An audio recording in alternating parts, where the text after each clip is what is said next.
Alright, good morning students. Good morning to my grade 8 students, section Durian.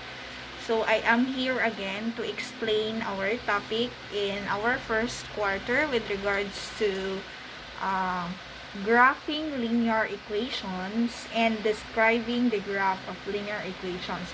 So before I am going to start, I just want to ask all of you about how are you feeling, kamusta ang pag-answer sa module. I know that most of you cannot access internet, no? So I understand with that. So if you have any concerns, just try to or tell to your parents that nahihirapan kayo. Para at least during the distribution of modules, they can come to my office para at least ma-explain ko sa kanila ano talaga yung goal with the module. Para at least ma-share ni parents sa inyo. Another thing, if you have your cell phone, do not hesitate to ask me kasi I am a person na willing to help a student to learn. So, hopefully, by the next distribution of module or by the next time, do not hesitate or huwag kayong mahiya na mag-ask sa akin because I am worried about your scores kasi most of you have a low scores, especially sa assessment. So this time, our target is to explain. Hopefully, you can access this video para at least maiintindihan ninyo ang ating topic with regards to linear equation. Okay? So, are you ready? Okay, let's start.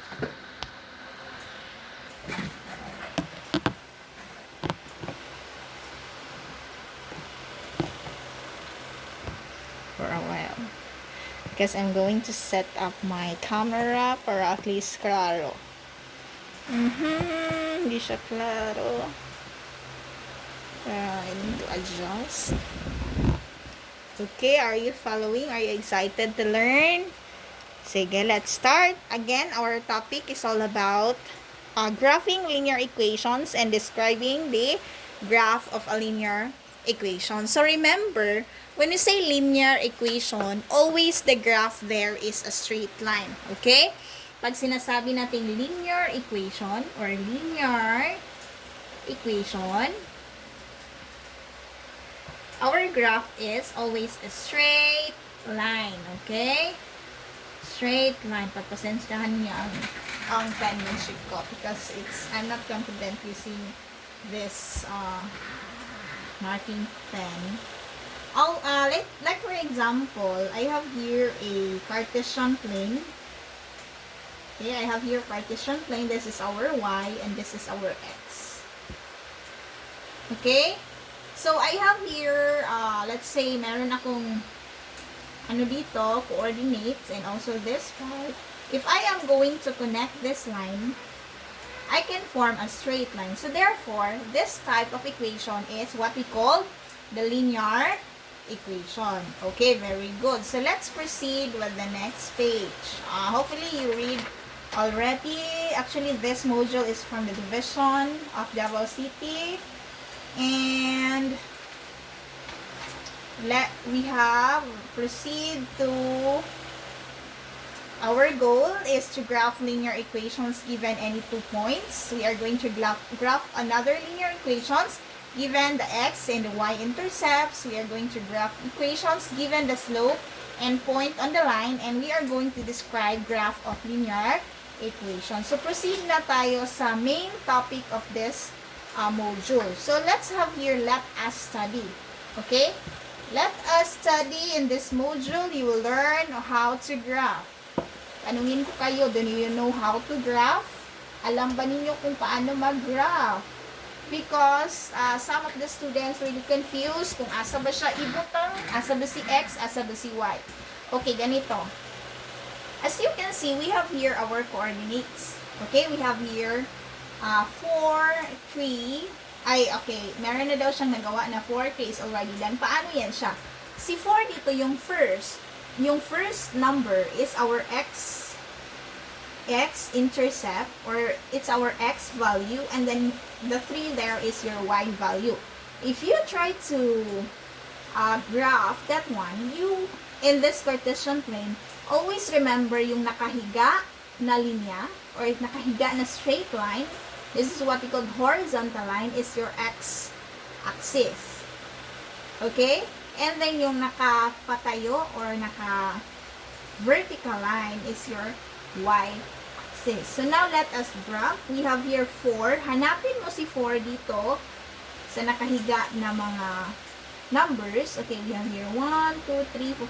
Nandito si 4 and then si 3. 1, 2, 3. So ito yung intersection nila. Okay? Si 4 at saka si 3. This is now their intersection. So that is now your A. Proceed tayo kay B. Negative 3 and 2. Asaman siya negative 3. Dito. Pag negative, nandito siya sa left side if mag-base tayo sa x-axis. So sa left side, meron tayong negative 3 and 2. So dito yung kanyang letter B. Sabihin natin ng letter B. Okay, next, 3 and negative 1. We have here 3 and negative 1. This one. Negative numbers pag vertical, nandito sa baba. Okay, ito yun siya. And then, this is our letter C. And then, for our letter D, we have here 0 and 5. 0 and 5. This is now our D. And then, E, we have negative 2 and 2. So, negative 2 and 2. So, letter E. So, this is now the points of intersections. So, ito yung mga points from letter A to letter E. Okay, after connecting the points consecutively, what was the figure form? So, connect daw nato ang point consecutively. Yung si consecutively, mag-start siya sa letter A. I-connect mo kay B. Okay, I will no longer use ruler. Letter A, connect mo kay B, diba? And then letter C, letter D, and letter E. Ano man daw na form. And then, of course, E to A. So, you form a star. Okay. Next, let's try to identify the coordinates of the points of each graph. What is it? Ano kaya itong coordinates dito? We have here 0 and what is this? 2. Bakit 0? Kasi wala man siyang given na coordinates dito sa x, diretso sa y. Another thing is we have here 1 and 0. Okay? Always remember pag nakatouch ganiyan siya sa x and y coordinates, meaning yung isang value dyan, whether it's an x or y, 0 na talaga yan siya. Unlike here, hindi siya nakatouch. Ito nakatouch ba siya? Si letter D, si letter D, nakatouch siya sa y-axis. So, yung x-intercept niya is equivalent to 0. Hopefully, you understand. Okay, let's proceed. I will no longer explain the next part because it's easy for you to identify the coordinates. Let's proceed with the hard topic. Let's have here, first, graphing linear equations giving any 2 points. Okay. So, always remember to graph, make a table of values using the given equation, assign values for x to solve for y.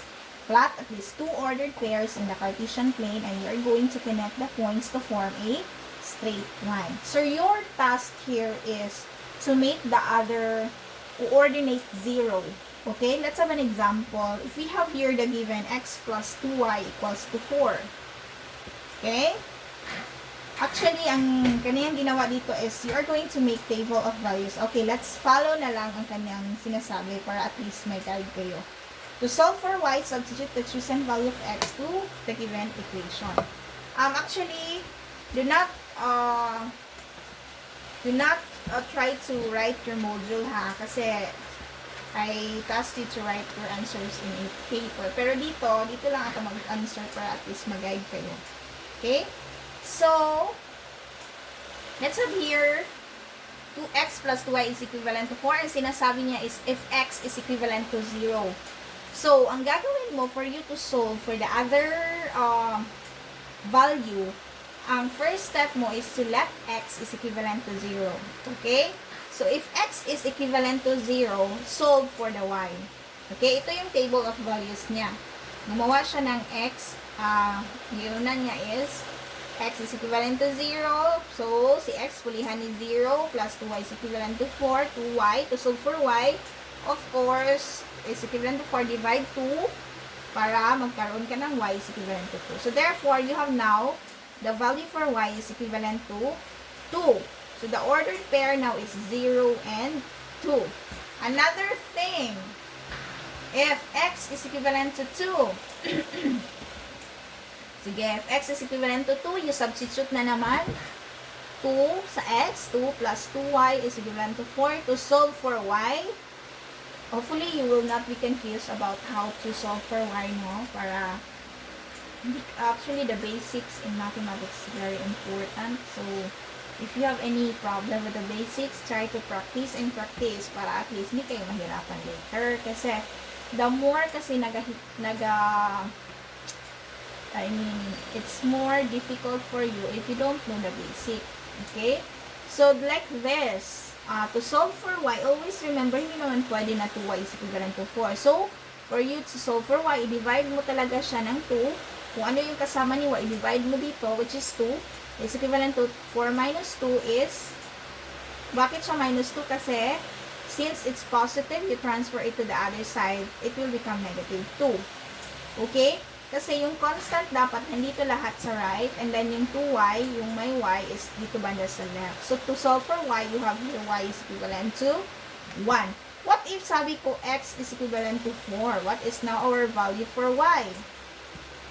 Okay? Ang gagawin mo lang is, x plus 2y is equivalent to 4. Substitute mo lang 4 plus 2y is equivalent to 4. And then, 2y to solve for y is equivalent to 4. Transfer mo si positive 4 to the other side minus negative 4. 2y is equivalent to 0 divided by 2 divided by 2. Y is equivalent to 0. Okay. So, if you try to divide 0 divided by 2, it's 0. Pero pag sinasabi natin 2 divided by 0, it's what we call undefined. So, okay lang na ang numerator mo is 0 divided by 2. Try natin, 0 divided by 2, it's 0. Unlike 2 divided by 0, it's undefined. Okay, try that one in your paper. So, you have now, if x is 4, you can have y is equivalent to 0. Let us try to graph that one. Ito lang. Simple lang na graph. So, we have here 0, 1, 2, 1, 2, 1, 2, negative 1, negative 2. Let's have here 3, 4. Kasi, ang pinakamalaking number kasi sa x is 4. So, that's why, nilagyan ko ng 4 na fixed or linear. So, this is our x and this is our y. Let us try to graph 0 and 2. So, this is 1, 2, 3, 4, and you know that negative 1, negative 2, negative 1, negative 2, 1 and 2. So, if we have 0 and 2, so dito banda, this is 0 and 2. Another is 2 and 1. 2 and 1 dito banda. Next, 4 and 0. So, now, we can now form a straight line. So, this is a linear equation. Using this, x plus 2y is equivalent to 4. If you try to make table of values, you can have like this graph. Depende sa kung ano yung gusto mo ibigay na values ni x. So, let's proceed. Do you have any question? Not hesitate to ask me, ha? Proceed na tayo sa intercepts. Kasi, yung part na kasi doon, it's not that difficult, pero I think dito banda sa slope ang pinakamahirap. Pero dito muna tayo sa graphing linear equations using X and Y intercepts. Okay, how to solve for the X and Y intercepts? So, always remember, intercept is defined as the point where our graph crosses x or y axis. So, meaning, point 0y where the graph crosses the y, of course, kasi may value man si y, muagin siya kay y. And the y-axis is the y-intercept, and the point x0 where the graph crosses is x-axis is the x-intercept. So, let's have an example. We will use the same equation, x plus 2y is equivalent to 4, given an equation and 1 and graph the linear using x and y intercept. So, let's start with the x-intercept. Okay, pag sinasabi ganing solve for the x-intercept, of course, yung isa is 0 na. Again, pag sinasabi niya na solve for the x-intercept, automatic na si y is 0.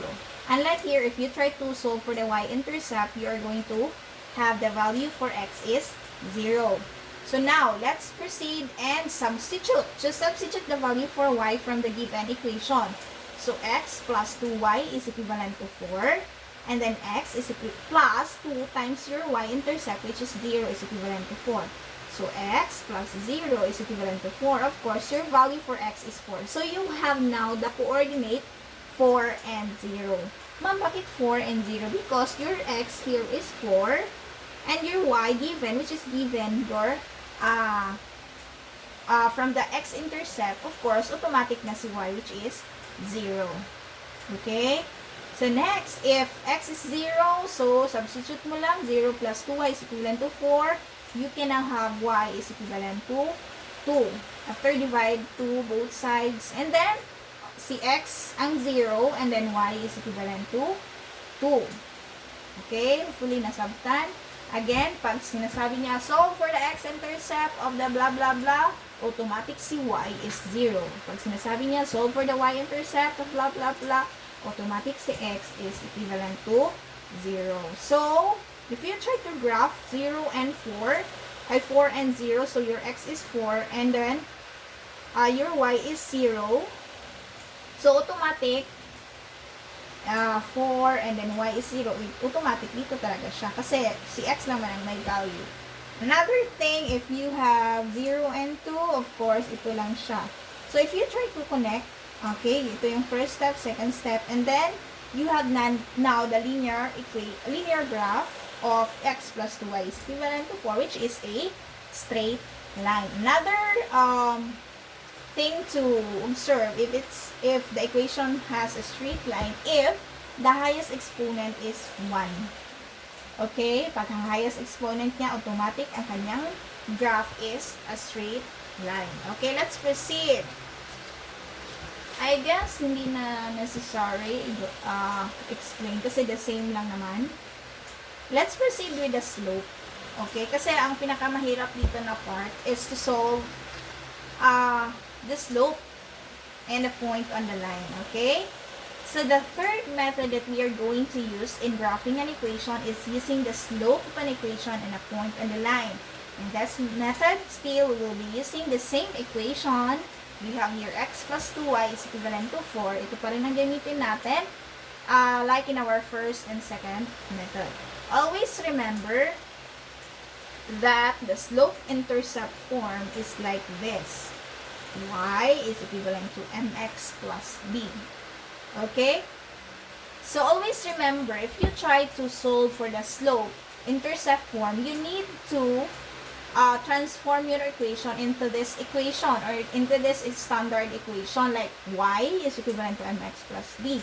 So, since the equation here, as what I have said, na meron tayong equation na given x plus 2y is equivalent to 4. Is it in a standard or slope-intercept form? No, that's why we need to transform this equation into like this. Dapat magkaroon ka ng y is equivalent to mx plus b. So, how? So, you need to solve first the value for y is equivalent to 4 minus x. Are you done? Hindi pa, because you need to make y is equivalent to 1. Dapat walang kasama si y, nag-iisa lang si y. So, i-divide mo lahat ng 2. Okay, divide mo si negative x by 2 plus 4 divided by 2. You have here y is equivalent to negative x over 2 plus 2. Okay? So, hopefully, naka-follow na dito. So, negative x over 2, kasi divide mo natin both sides ng 2. So, we have your negative x over 2 plus 4 divided 2 is 2. Okay. Take note, in the intercept form, y equals mx plus b, yung m natin dito is our slope. What is our formula for slope? That is rise over run. So, later, ma-encounter natin yun siya. So, we have here, intercept form, ito yung y equals mx plus b, m is the slope, and b is the y-intercept. Therefore, in our equation, y is equivalent to 1/2 x plus 2. Ma'am, bakit mayroon siyang 1 back? Kasi, si x dyan, automatic na yun siya may 1 na kasama. Okay? Anything like, any letters, automatic na yan siya may 1 na kasama. So, we have here 1 over 2x plus 2. The slope there is negative 1/2. Okay, ito yung slope natin. Kasi sabi niya yung m natin ang slope. Negative 1/2, and y-intercept there is our 2. Okay? So, since the y-intercept is a point on the line, we will use it as reference point. So, ang first gagawin mo after you solve or after you transform your equation into standard or the slope-intercept form, hanapin mo si y-intercept or yung b natin. Since it's 2, dito yung starting point mo. Dito ka mag-start. Okay? Ano yung first step? Locate your y-intercept form, which is 2. Okay, hanapin mo si Q dito, diba? Dito na siya, 0 and 2. Dito na yung y-intercept.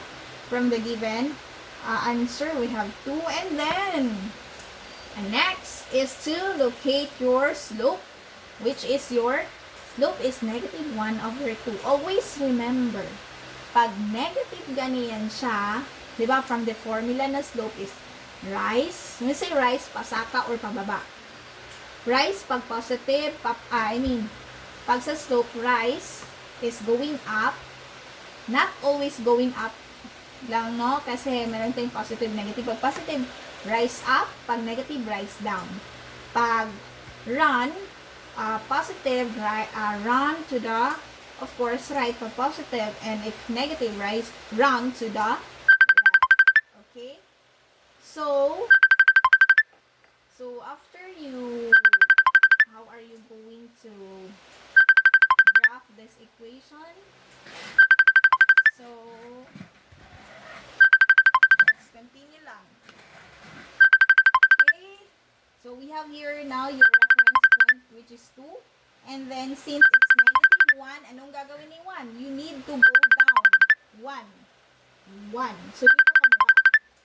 Rise 1 and then run 2. 1, 2. So, therefore, dito na yung right point mo. So, you can connect your graph. So, ganyan ang gagawin ha. Rise up if it's positive. Rise down. Or going down if it's negative. Since it's negative 1, pababa ka and then run to the right. Bakit hindi siya going to the left? Kasi, ma'am, negative ba siya? No, kasi yung negative lang natin is the numerator. Versus 2, it's positive. So, hopefully, you understand something with this part. And hopefully, ay nasabtan. If you have any concerns, do not hesitate to ask me, message me, because I love students who wants to learn. Thank you so much and God bless.